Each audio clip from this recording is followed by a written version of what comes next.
think about the other miracles you might have. In the think about when I was at Ann Arbor using the computer. It's almost, I hate to tell my kids, I tell my students, if you want to see push cards, which I used as an undergrad, as a grad, you have to go to this building. That really makes you feel old. But I had 3 boxes of cards I carried around with me.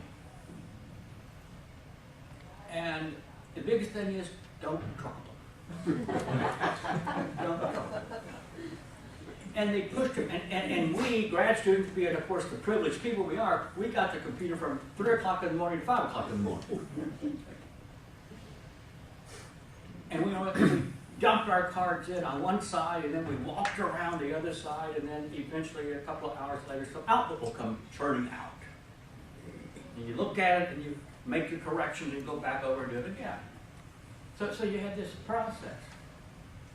Today, I carry on this little laptop, which is about as big as my wallet, and it's got more power than that machine had, which was at the time, at least according to Ann Arbor in Michigan, the biggest and best machine in the world. I can do more things with it. Much more sophistication.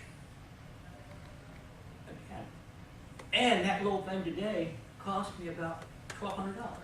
Whereas that big machine back in 1970 cost Michigan $6, $7, $8, $9 million. Again, a remarkable transformation. And think about all the others that you can see. In 1986 or so, cell phones were just becoming the craze. And indeed, nobody knew what they would look like, but they came back and to get the application permit in an area, they were going to say, okay, the major telephone company, which at that time in here was South Central Bell, to become Bell South, and then to become essentially part of I guess AT&T again. It had one of the franchises. And then they were competing for another franchise. That is, you had other people competing. And they had to file applications with the FCC. And they were doing these studies, and they were, at that time, if they were taking surveys of people, would you use a cell phone? And of course, you had to explain what one was, what it looked like, what it could do. And then they were saying, well, look, we got this, we'll sell this to you for about $800.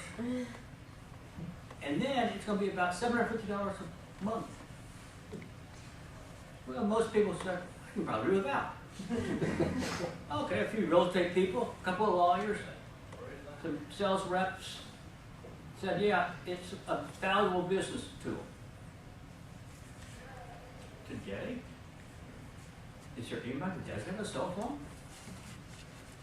I mean, I was in New York with my daughter several years ago. We're walking through Battery Park, and some man laying on a bench, and I'm just looking at him. He looked homeless. His cell phone went off. Woke me up. Woke him up. But I looked and I thought, well, maybe New York has a policy. Nobody can be without a cell phone. I don't know. But it was, so now everybody has one. I mean, you take it, you're driving your car. How many people are using the phone? I would say too many too. You go down, you get out of class. Out of that sterling lecture by Gaines. What do the kids, the first thing they do? They pull out their cell phone. Then they're probably going to tell them their friends about the lecture, I'm sure. But it's the technology. As all this computer stuff was coming on board, people were talking about the digital divide. The system solved that before the government even knew what to do. And that's a neat thing about a market process. It solves itself very quickly in many cases.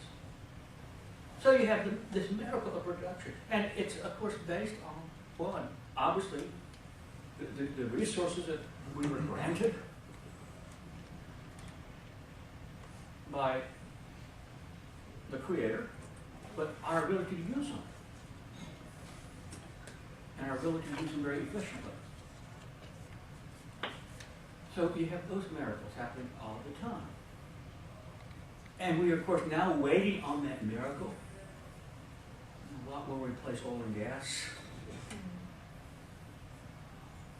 Or will we just find more of it? How do we make other things into an energy product? Again, over time, that will happen. We've always found the way. So you got the faith, the miracles, then you have the issue of charity. And this is where, of course, I guess the famous the verse of Corinthians. Love, hope, and charity. Faith, hope, and charity. Pardon me. Faith, hope, and charity. And the most important one of these is charity. So the church has an obligation, and indeed, in some cases, again, not trying to make you into Methodist, but the church has a social affirmation that they put together. And they talk, and it says, we rejoice in every sign of God's kingdom, in the upholding of human dignity and community, in every expression of love, justice, and reconciliation, in each act of self-giving on behalf of others, in the abundance of God's gifts, entrusted to us that all may have enough, in all responsible use of earth's resources. Entrusted to us that all may have enough. And of course, being the dismal scientist I am, my first question is, what does that mean? And the preachers hate to see me coming and look on my face. What does that mean?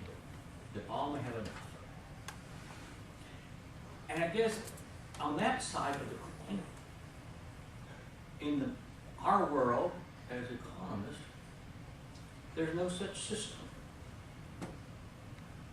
that cranks out a simple answer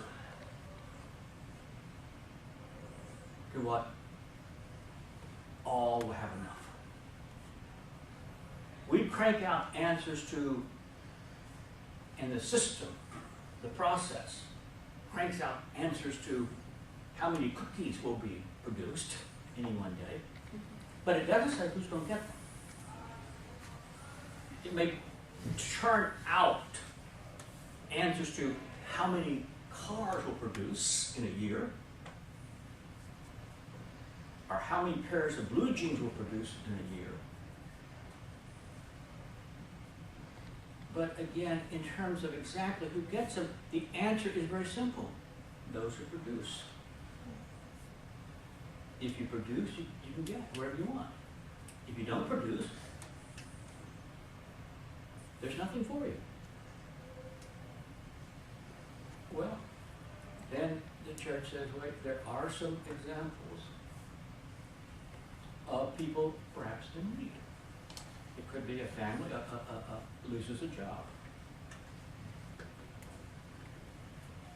And I have to admit, from my Southern Baptist bringing up in San Antonio, one of the things the church did for members of the congregation, you had to be a member of the congregation, but if you fell on hard times,